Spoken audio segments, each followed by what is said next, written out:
Hello, hello, hello, people. It is, today is, I don't know what day it is. I think it's Wednesday. Anyway, welcome. Welcome, welcome. I'm going to wait a couple of seconds here. There I am. Good afternoon.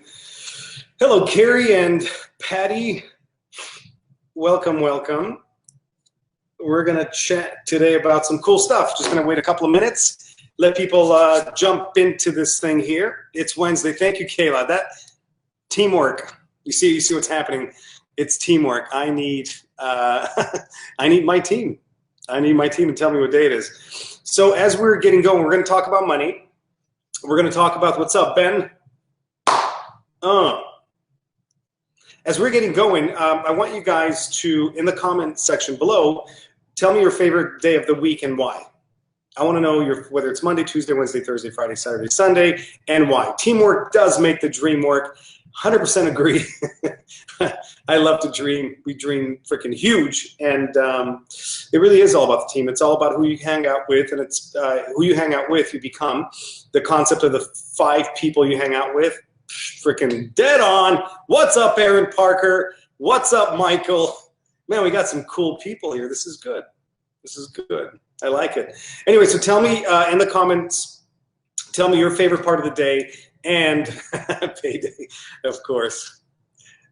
So what an opportunist. I mean, we're talking freaking money, and his favorite day is Thursday because it's payday. It's money day. Awesome. Keep going. I want to know what days your favorite. Best start fresh Monday. Okay. Very cool. I like Mondays. I like Thursdays. Keep going. Don't be shy, people. Talk to me. Your favorite day. And we'll get started here in just about a few seconds. And as we're getting going, because Facebook is algorithm driven, don't be shy and click you have a heart button. Click, click, click, click. Don't be afraid of it. The more you click it, the more algorithm, the more attention this live will get as we move forward on this thing. And that's cool there. And also the thumbs up button. Click that. Click, click, click. Don't be shy. Diane, you're saying Saturdays my grandkids have no school. We can spend it together. Very cool. Wanda, I think you're looking to tag someone. Misty, yeah, don't be afraid to tag people as we're doing this. Share this information with people. Anybody that you know that is struggling with money, needs to make money, wants to make more money, maybe doesn't need it, but they want to make more. Whatever the situation may be, we're simply going to have just an honest conversation about money because it's amazing what power money has. It's amazing the importance we human beings give to money. It kills people, it controls people, it makes people sick, it makes people angry, it makes people envious, it makes people so many negative things. But guess what? It turns out that money is just a magnifier. So we're going to talk about money, what money really is, what it does for us, what we can do with it, and how we can control how it shows up in our lives. Bam. So I want to know what money means to you guys as we get started. So whether you're watching this live or you're watching replay, God bless you. Thank you for joining us either way. But I want to know what money means to you. What is it? What does it represent? Is it a positive? Is it a negative? Is it a means to pay bills? Is it, did you have negative experience in your upbringing with money? Do you have a negative experience with it today? Is it a positive thing? Because if money is a magnifying glass and we are able to look at ourselves through this money filter, and it's true that money just makes us more of who we already are, then we really have, so that the energy is not necessarily about the money, it's more about who I am and how I'm being amplified by this thing called money, and then what can I do to become a better human being to have more money. But are there bad people with money? Absolutely. Are there great people with money? Absolutely. Does money judge? No, it doesn't. Money is money. Nick Peterson, I want money when I grow. Bro, stop, bro. You're loaded. You are loaded. This is Nick Peterson. I mean, come on. I want money when I grow up. Money is energy. It is what we bring to it. Totally love that. Ariana Popa, hey. I love Saturday. Cool. So I really want to know what money is to you guys. Keep dropping comments. I want to know what money means to you, because I can tell you what it means to me and what the energy around it is, but I really want to know your stuff. Don't be afraid to hit the like button. Don't be afraid to hit the heart button. You know, like you heart, I don't even know how to do that thing, but the kids do it. I heart you. Well, freaking heart me now. Heart, heart, heart. Actually, you know what I want to know? If somebody can let me know if I'm coming across to you guys clear, like my video is clear, or if it's distorted in any way. Because I'm looking at two screens. One is perfect, but the one that is supposed to be shown to you guys looks a little bit off, not sure. So I would love to know that. Love the space theme. You're welcome. I actually did it for you. So I'm like, she wants to go to Mars. Click, click, click. I gave you the space theme. So, all right, money. Clear, thank you.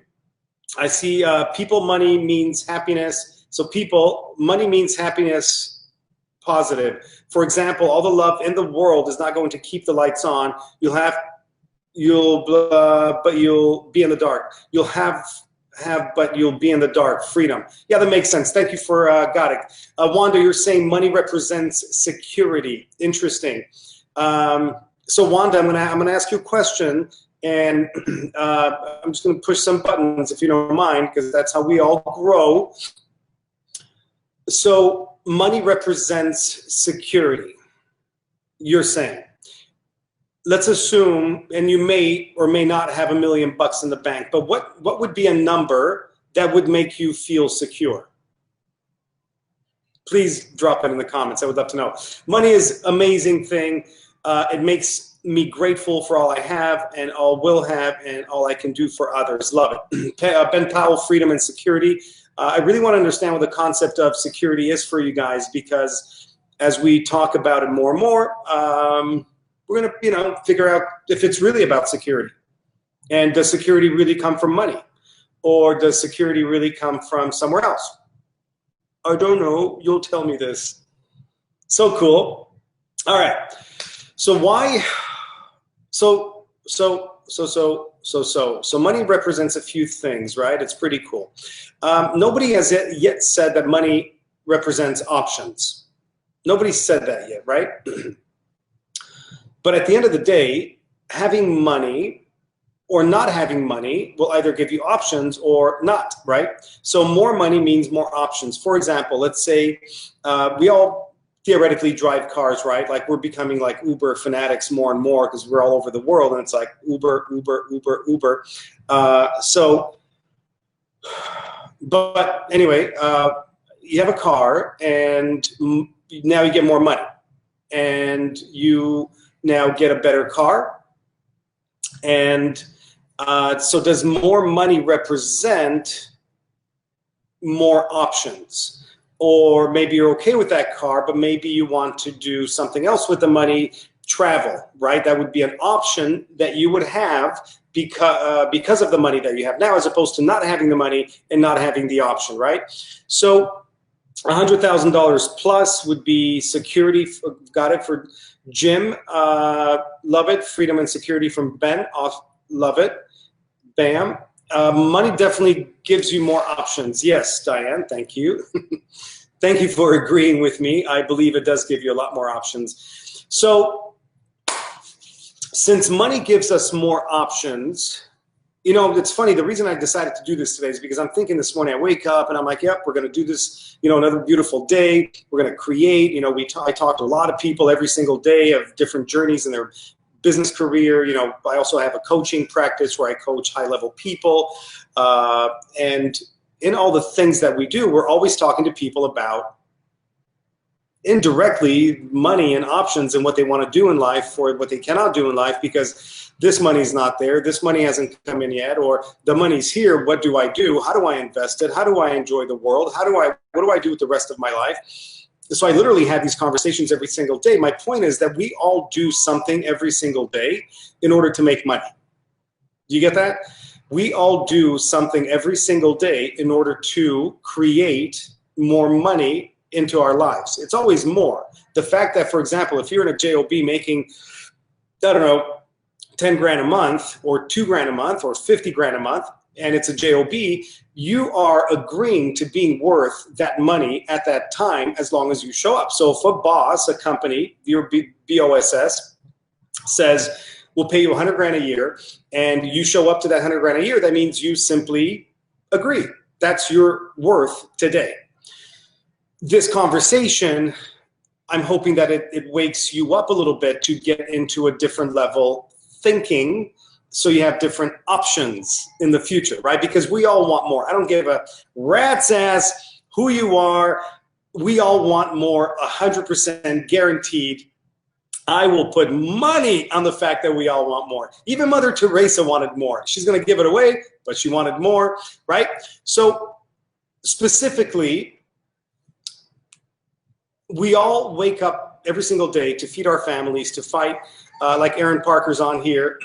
We talked about this yesterday. He was on our Zoom training last night, but his hunger to feed his family, to feed his wife and 2 daughters is so great that when he wakes up in the morning, his attack on life, his attack on business, his attack on money is a lot greater than somebody else who's more comfortable. And that was funny enough. His point last night is that the difference between the people that are kicking ass and the ones that are not is the hunger levels. So he wakes up, you wake up, I wake up, we all wake up, and we do something to create more for our lives and for our family. So the big question today is, why do some have more than others? What do you guys, I'm going to take this to you guys because I want to make this a conversation. Like, I already know this stuff in my head, so it's not about me. I'm going to share with you. I'm going to share, obviously, my thoughts and my experience, and my knowledge, and just everything I've done in my 49 years. I don't know it all by any means. I do not know it all, but do I know what I know? Yes, I do. So I'll share that with you guys, but I really want to know from you guys, why do you feel some people have more money than others? You know, what's the difference? Are they lucky? Are they blessed? Are they super blessed? Are they extra blessed? Are they super lucky? Talk to me.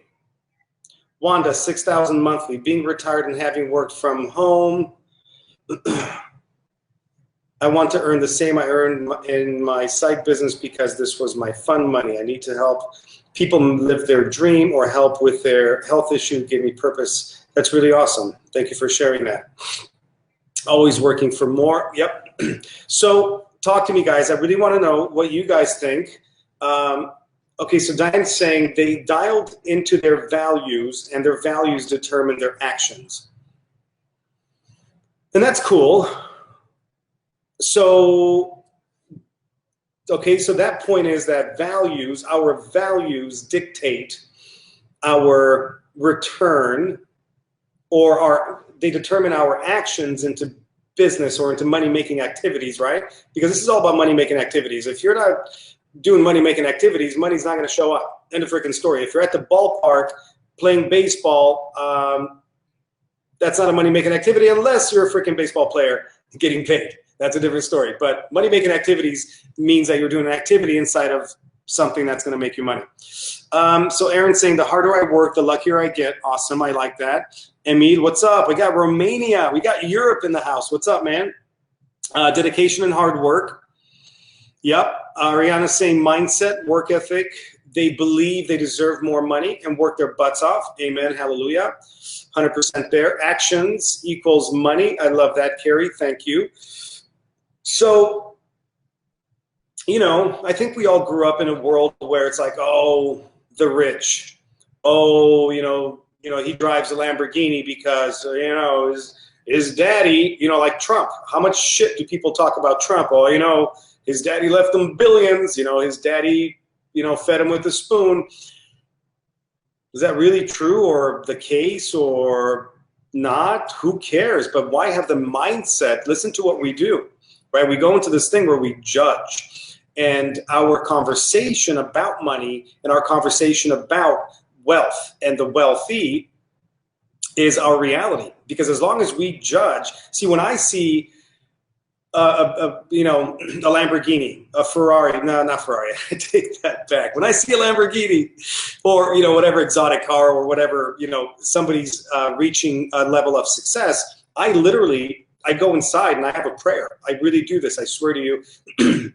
I say, God, and I have a little thing. It's literally, it's a mantra, but I'm basically blessing them for having what it took to get that car, or to get that house, or to get that private jet, or to get whatever stature, or to get the, you know, $1,000 shoes. You know, some people have $1,000 shoes, you know, so much more you can do with that money. Well, yeah, and that's why you're broke, right? Because that's how you think. So our thoughts and our filter and our conditioning on our lives and our money is what we have today. So if you don't have enough today, if you want more today, you got to change your conversation around money, which will change your feelings, your emotions around money. So if my thoughts are, you know, going back to the rich, you know, the rich people, you know, of course he has that $10,000 watch because, you know, blah, blah, blah. So if my conversations about money, about the rich are negative in any way,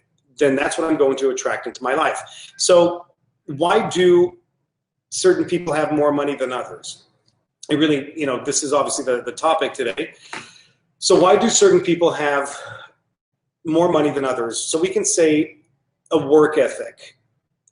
A work ethic is going to be the thing that the person wakes up with and, you know, freaking steams ahead. No matter what, I'm going to crack the code. I'm going to go. I'm going to keep going. I'm committed. I'm going to work. I know a lot of people with a phenomenal work ethic that are broke. So you say, how the heck is that possible? How is it possible to be broke? Sorry, to have a phenomenal work ethic but be broke?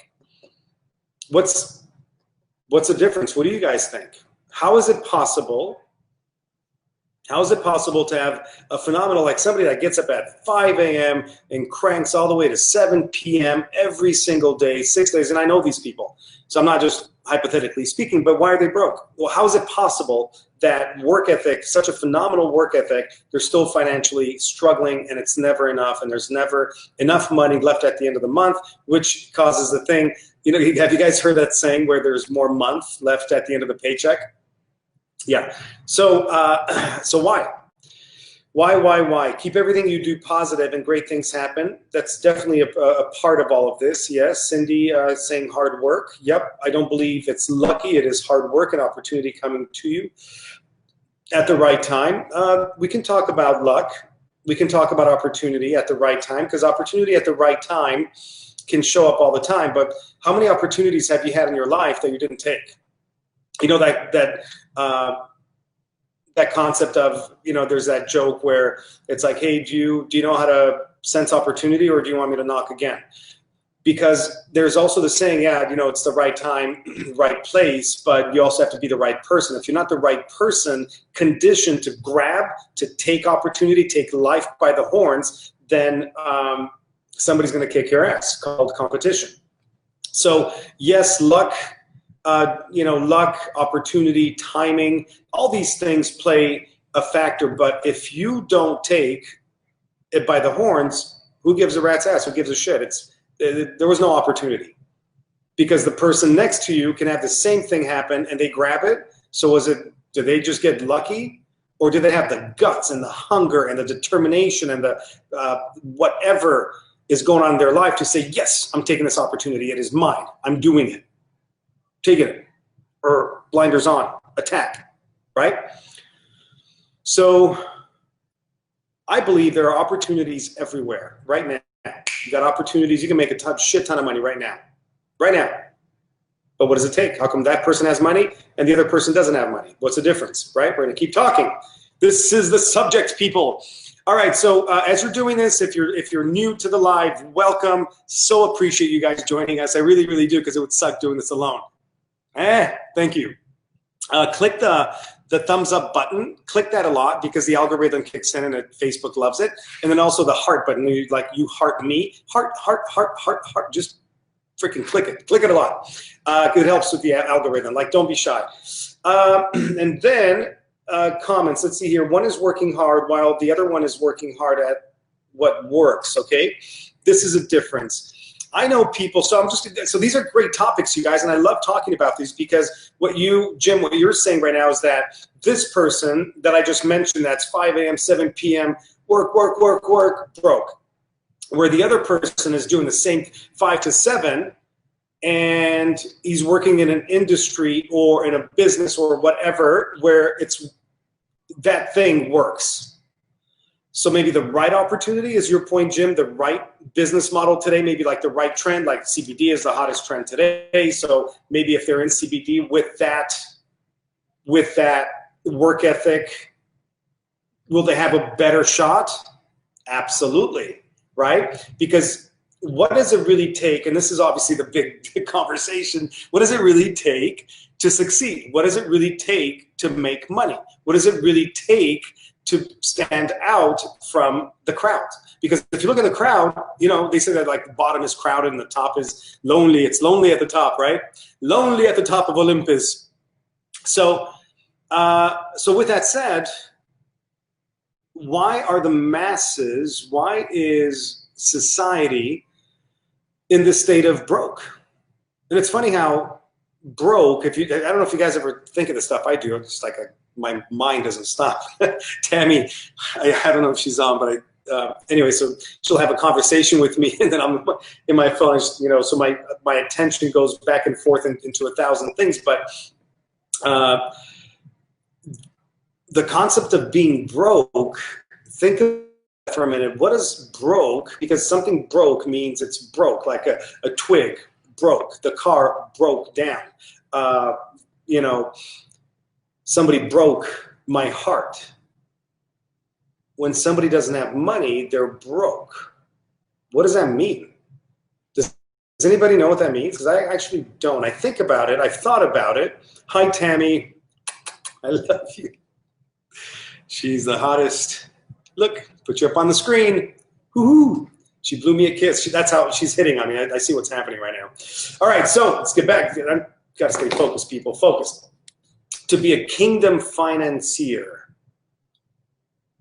To be a kingdom, I'm not sure what that means. If that's religious, if you're talking about the kingdom of God,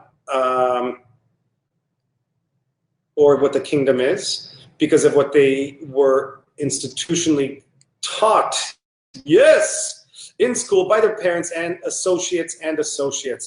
So this here makes a very, very great point. Jim, thank you for all this wisdom, bro. I appreciate it. I really do. So most of society, and listen, don't take any of this stuff personal. If you're going to take anything from here, please take what works for you so you can change your life. Don't take anything else. If something offends you, move on. And I really mean that. It's like, oh my God, I can't believe you said that. Come on, you get my point, right? Let's all thicken up a tad and go make a shit ton of money and change our lives and go travel the world and meet us in Tuscany in our villa so we can drink wine and grill thick freaking Fiorentino steaks. All right, okay, we're moving on. So why, right? So you have the masses that are financially struggling. So we leave high school, and we'll talk about America because I think most of the people on here are in America. So in America, what do they teach us? We leave high school, they teach us where Texas is, right? Geography. Bullshit, we got frickin' Google Maps now. Who needs to know where the frick Texas is? I don't. What else they teach us? Sociology? It's been a while since high school, but I don't remember one thing. I learned how to read. I learned math, the basics, and then I went and made money.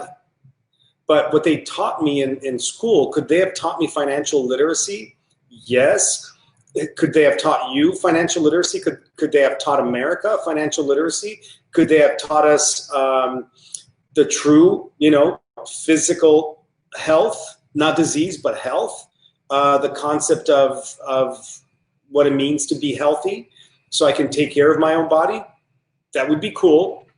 But let's just go back to money. What if by the time we left high school, by the time we're 18, just like, you know, what pisses me off, and it's really hysterical in America that you have, or that's probably global, but in America, at the age of 18, you cannot buy alcohol. You're not financially literate. You don't even know how to balance a freaking checkbook. But you know what you can do? You can go out and kill people. What? Think about that. You can go to freaking war. You can sign up in the military, go get trained for 90 days, and they give you a freaking rifle or a tank or whatever the weapon may be, and you have the right to go somewhere overseas to kill. What? I just don't get that. But you can't balance a freaking checkbook. So again, most of society is in that position. Most of society is struggling financially because they don't know what they're doing. Nobody taught me finances. Nobody taught me business. Nobody taught me entrepreneurship. Nobody taught me actually jack shit. I had to learn. I had to fight my way through it. I had to get into anxiety attacks and panic attacks and suicidal tendencies and thoughts, and it was a journey, right? But it was all because I didn't know what I was doing. So I had to learn, because if you want to know how to play baseball, you're going to go learn how to play baseball. Can you one day be able to hit a ball and run around the thing and then score? Touchdown? I don't know what that is. I don't play sports. Home run. Home run. I just gave it to you right there. So click, and that's a home run. So can you one day learn to do that? Yeah, it's a skill set. Money is a skill set. Work ethic is harder to come by, because work ethic really comes from a place of complacence, the opposite of complacency. There's a lot of complacency in America, as you guys see this. There's a lot of, it's the weekend. There's, I got to watch my Netflix. Netflix binging is the hottest freaking epidemic today.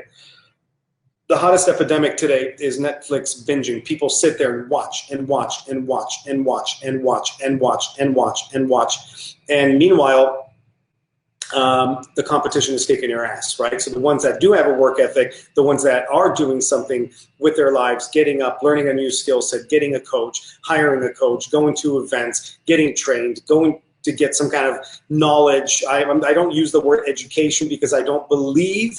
And again, remember I said, take what's good for you. Don't judge me because I have an opinion about, where to get your education.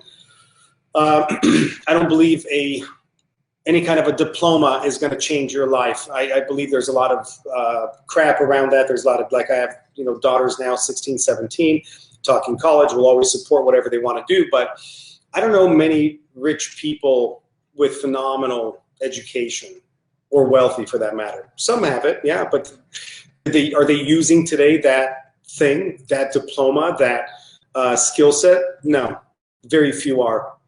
So anyway, so what happens is you have the masses that are out there struggling financially, today, and I don't know why, but I've seen the article 4 times now.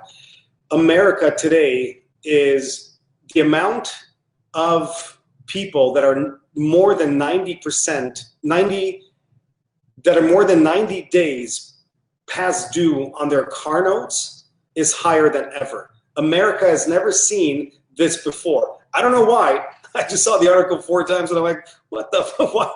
I have an idea. I have an idea why, because I don't think there's necessarily a recession here yet. There's one coming. I think Trump has a lot to do with the fact that it's not here yet. So thank God for that. But so America today, it has more people that are 90 days or more past due on their car notes than ever before in the history of America. Why? What is going on? Anyway, that's something for you to figure out.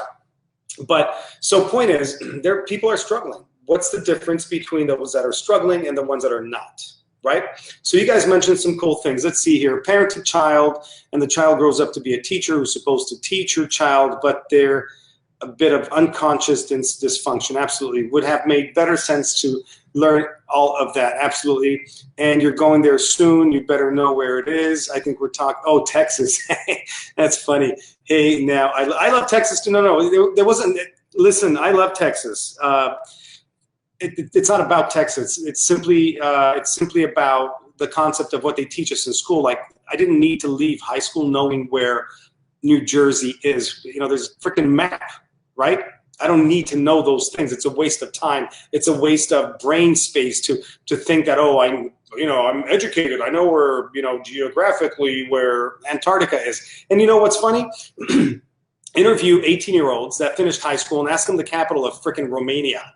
They will have no idea because they forgot this shit, because they didn't give a rat's ass about it. Nobody cared about the capital of Poland. They maybe took a test on it just to get a freaking A to satisfy the system, and then they forgot about it. So they wasted whose time? Theirs, their life. Anyway, that's education. But yes, are we conditioned by the system to simply to stay broke? Is the system created to keep us wealthy or poor? And the answer is very simple. The system is made for society to be poor, because as long as you're poor, you are the energy. That's a different conversation of what happens globally, universally, spiritually with this energy. That's a different conversation, much deeper, not for today. But as long as people don't have money, what do? They go to borrow. And as long as they borrow, that means they're paying what? Interest, which means somebody lent them money, which means it's a bank. So if a bank is lending you money in order to, for example, pay your bills or buy food or pay your car or I don't know, whatever, then you're paying tax to the bank, you're paying tax to the food you bought, you're paying tax on your car if it's a lease or whatever, or a rental or whatever, and there's a cycle of tax, and it's a beautiful thing for the banks and for the upper systems that are constantly making more and more money. So yes, Americans have been conditioned to be compliant. Becca's saying because of complacency, and they are afraid of stepping out of their comfort zone, playing it safe. Yeah, that's a really, really good point. So, but why is it? So let's talk about that. I mean, let's go there, because if you're saying that, so America today, a lot of America is struggling, but then because of complacency, they've decided to justify somehow that it's okay to stay there. It's okay to stay in pain. It's okay to stay in this illusion that money will one day come. You know what I hear? I was brought up Catholic, and I would hear this so much, and I hated it then, and I despise it now. People that were struggling or health issues or not enough money or they lost their house or whatever the situation was, they used to say, well, this is, this is my cross to carry. This is, it's what God wants me to do. And I'm like, holy shit. Wow. Right?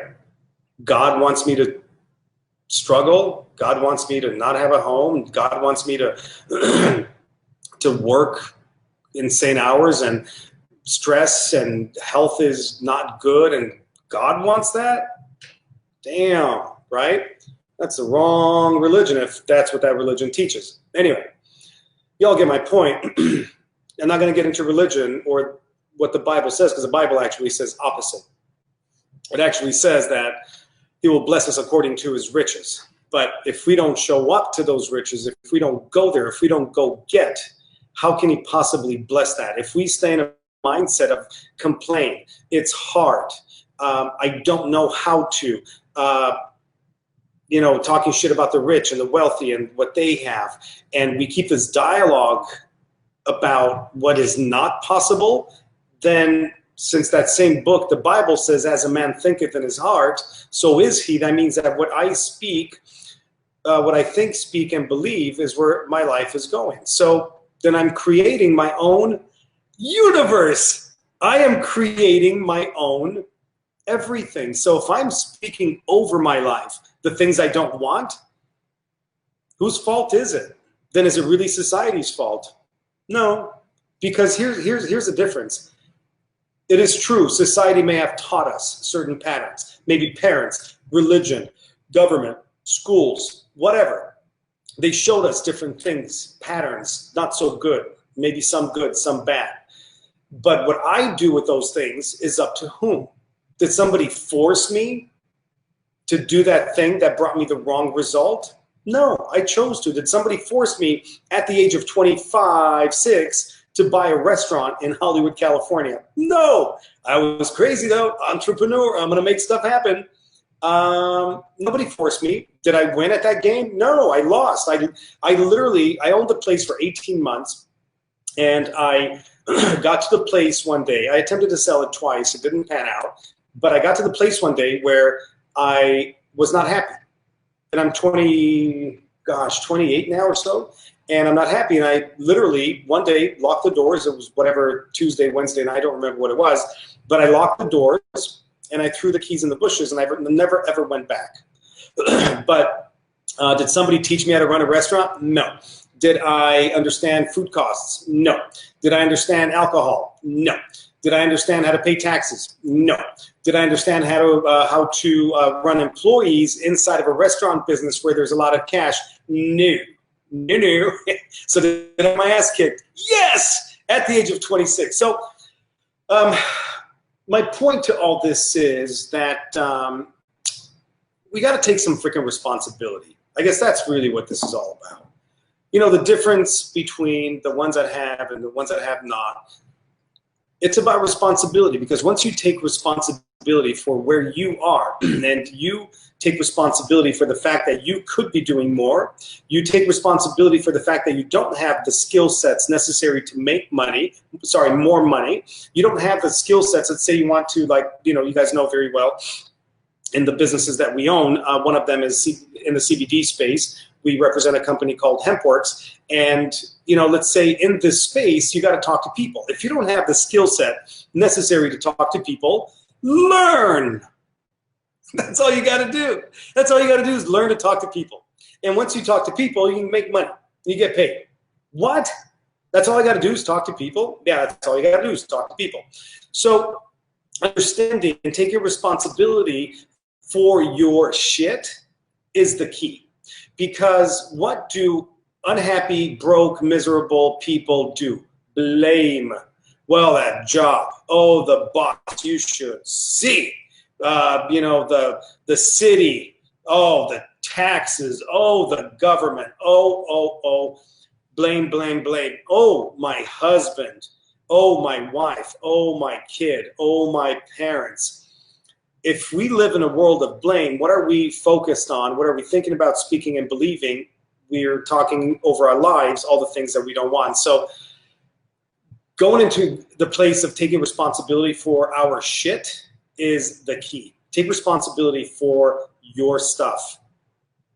Figure out what you want in life and then figure out a way to go get it. Be conscious. It's okay to be conscious. Face reality.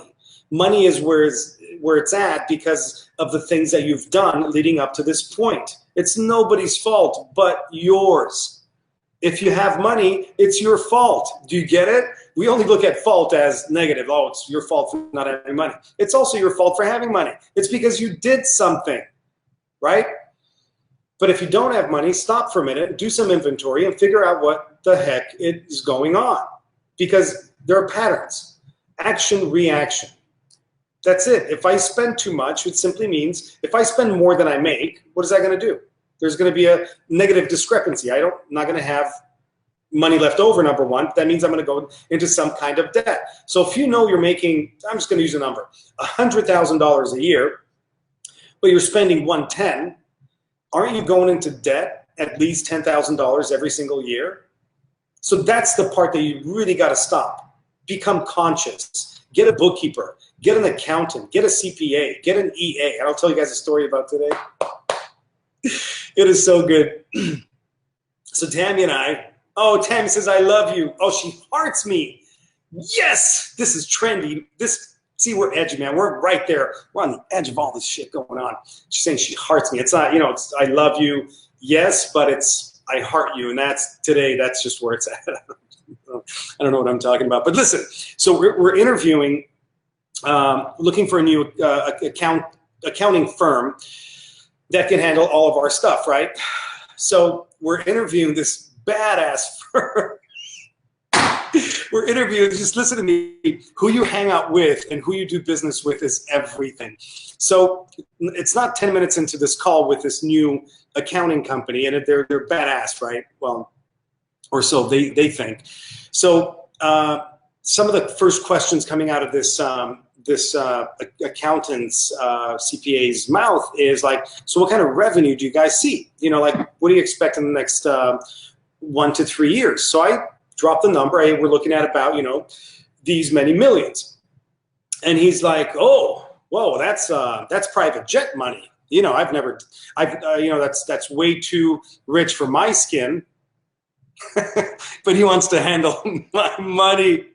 Oh my Lord. So anyway, within a few seconds, we had to excuse ourselves and tell him that we're not a fit. And I had to ask him this because he claims he's in his practice there, he's a coach. He's a financial advisor and a financial coach. And, you know, he does this cool stuff. And I'm like, so I said, sir, you just said you want to be my financial coach to tell me what to do with all my money. But you just also, not 2 minutes before that, said that, you know, the money I have and I make that I'm also going to bring in the next 1 to 3 years, that's like crazy for you, and private jet money, and, you know, it's like way above you because obviously you've never handled or had that kind of money.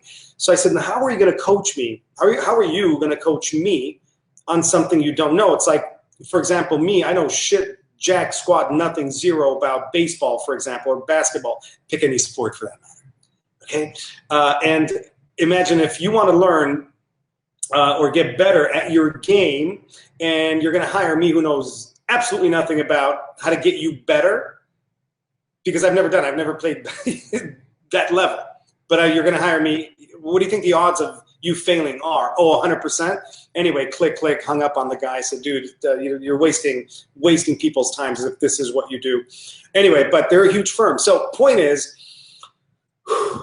get a coach. Make sure the coach has what you want. Don't ever take advice from anybody worse off than you. And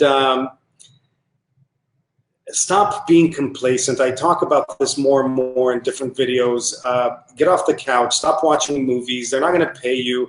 I promise you, these movies will never ever pay you.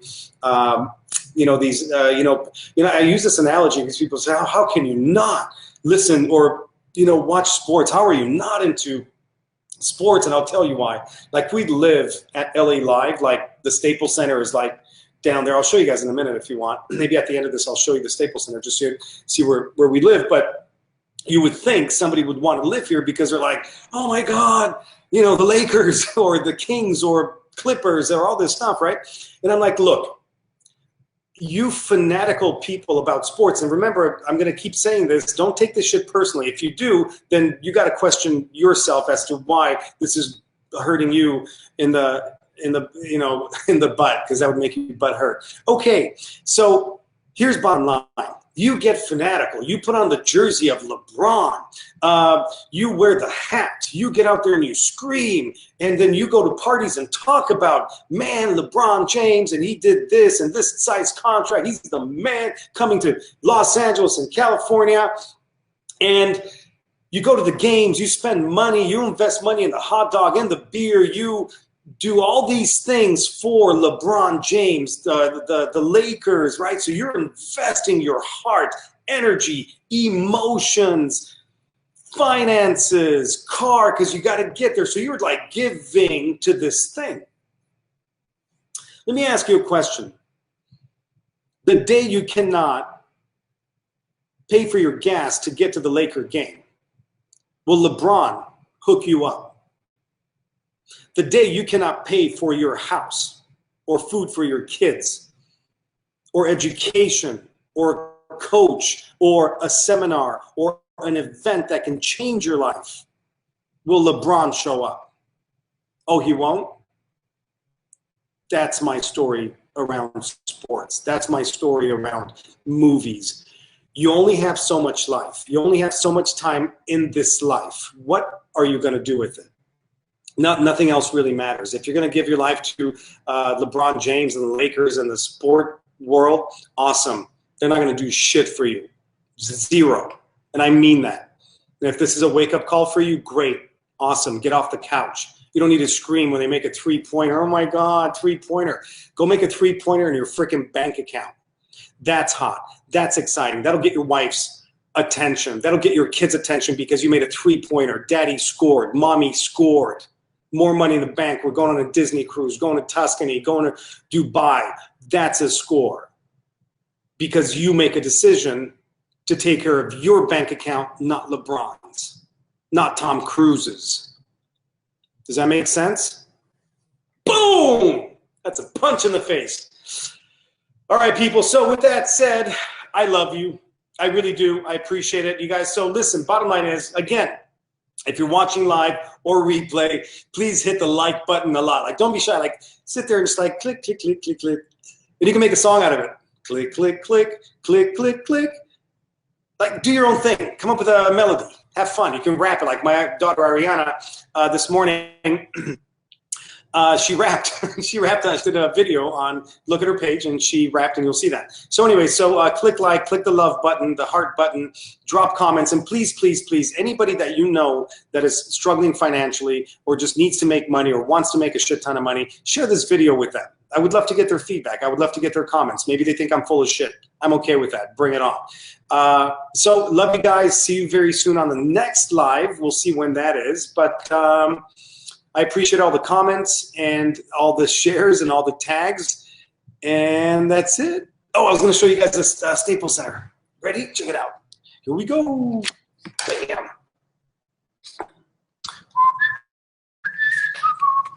Ready? So this is where we live. See the Staples Center? So that's down here. Bam. That's LA Live.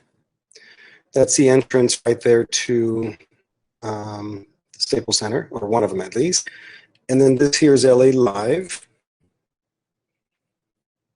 A lot of restaurant, food, etc. And that's downtown Los Angeles. Bam. And this here is the JW Marriott, which is the same, inside the same brand as the Ritz-Carlton, and we live in the Ritz-Carlton building because we can. So check it out. That's it. This is my studio set up here. So you got lights, got them on both sides of the of my face. That's it. Totally appreciate you guys showing up. Please, please share, get it out there. And tag anybody that you know needs help. Get this information to them. Love you guys, and we'll talk very soon. Peace.